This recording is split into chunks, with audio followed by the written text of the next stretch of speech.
My name is Derek Leggott. So you went to Germany after that again, did you? I went back to Germany over to 11 Armoured Brigade, headquarters and signal squadron, Minden, Westphalia, and it's a nice part of the world, very nice part of the world.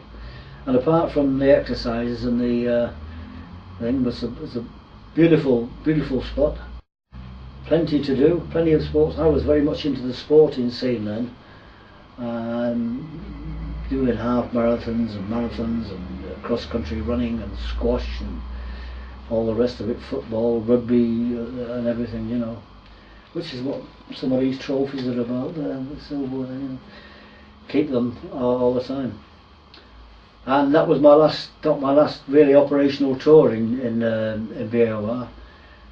And then I came back over to Catterick for my last 6 months of service. They usually do that, they bring you back home to give you time to make arrangements to settle down, because I had hoped to be commissioned in 1976, but it didn't happen because of all the defence review and all that, because once you reach the top as W01 RSM, normally you would get commissioned into the quartermaster type commission, usually in the rank of captain. I'd hoped for that, but it didn't happen because of my earlier problems with the court martial and that. And so I had to come out pretty quick. So what was that like coming out? it was a bit traumatic really, because I had to commute £1,000 of my army pension, which I know I was getting, in order to find a deposit to get a house, because the council here, Trafford Borough Council, I didn't know, I'd written to them for a council house, and they wrote back and said, no, you don't qualify, you've got to be put on the Special Forces housing list to qualify for a council house. So I couldn't get there. I'm pleased anyway. So I bought a house in Lincoln, and I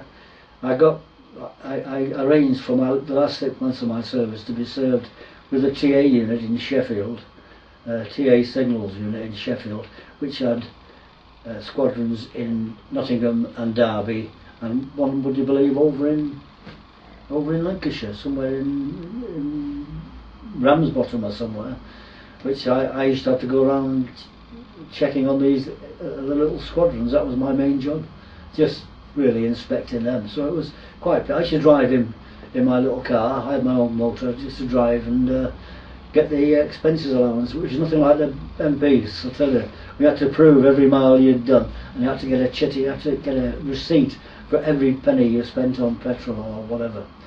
So we couldn't get away with any fiddling of the expenses. It was very, very well checked. And indeed, when I was at Hounslow before, when I used to go in by tube, we had to pay our fares, and at the end of the month, then you'd claim it back, and you had to make sure you had the ticket for every penny you spent, every single. Couldn't fiddle any of it at all. It was so well controlled. But I did my last 6 months down there in Sheffield, Derby, Nottingham, and up in Lancashire. And then I came out, and it was hard to adjust initially. There was no work in Lincoln, which is how I finished back in Manchester. But one thing that did happen, because of my army rank, because I've been W01 and W02 in the army. W01. W01, so Warrant Officer Class 1.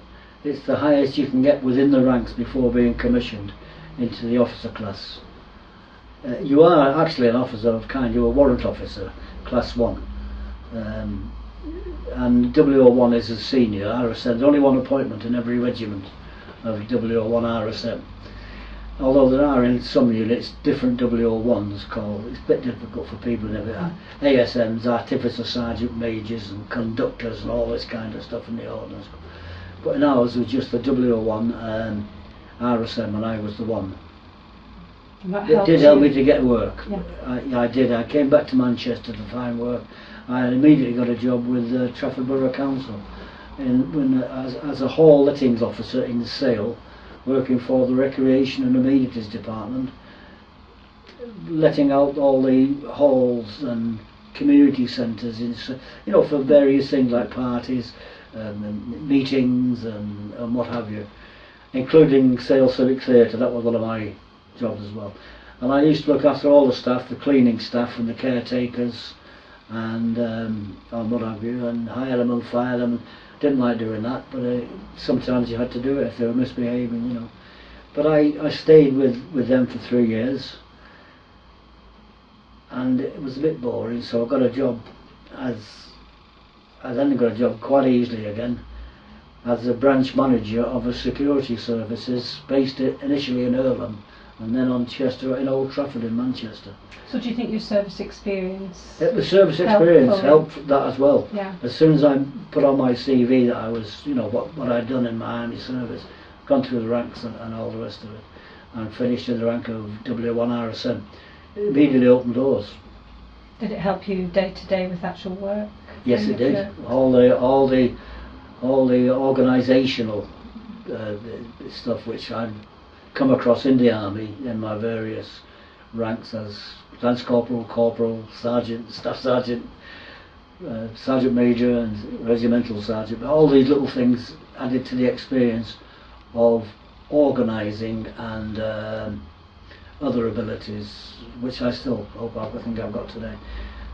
And indeed it landed me another job, but this time out in the Middle East with some people call them mercenaries.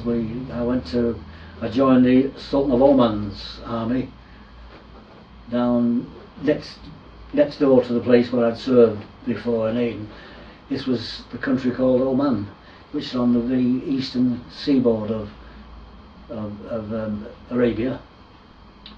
This is because you couldn't settle in Civvy Street? A little bit, but one of the main reasons, the pal of mine who I knew in the army was already, he joined the Sultan's army and he was a captain over there, and he'd heard I was here and he wrote to me and said he could get me over there if I wanted. It was all done above board legally. The company that did the recruiting was a firm called Airwork, which were operating out of Bournemouth Hurd Airport, and they actually I went down for the interview to London, and I went over to Oman as what they call a Wakil Awal, a W01, again a sergeant major, and I was doing similar, but mainly weapon training and things like this. So I had to learn a bit of Arabic,